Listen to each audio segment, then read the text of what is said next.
আজকে সকালবেলা ঘুম থেকে উঠে কাজের মেঝে চলে আসলাম 8টা বাজে। তো রৌদ্র নাই, কোনো কিছু নাই, তারপরে গরমে কি অবস্থা দেখেন, গায়ে কি অবস্থা হয়ে গেছে। এই দেখেন 4 বাজে মনে হয় একবার কুয়াশার মতন একবার হয়ে গেছে, মানে কুয়াশা পড়তেছে, ঠিক আছে। তারপরও এত গরম, ওদের গরম আর গরম। এই যে আমরা অনেক উপরে কাজ করতেছি, এইগুলি এখানে আমরা কাজ করতেছি।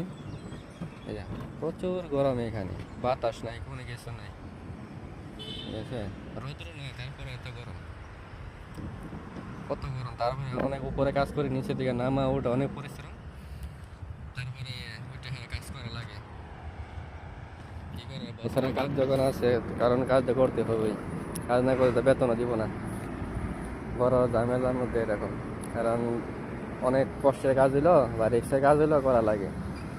তো আমরা যদি বাঁচি আর মরি তাহলে দেখে কোনো লাভ নাই, কারণ এখানে শেষ করা দরকার, কাজ শেষ করা দরকার, হচ্ছেন এই অবস্থা। আমরা হচ্ছে বাঙালি জাত তো, মানে গরুর মতন খাটতে হইব, কি করার আছে, কপালও আছে।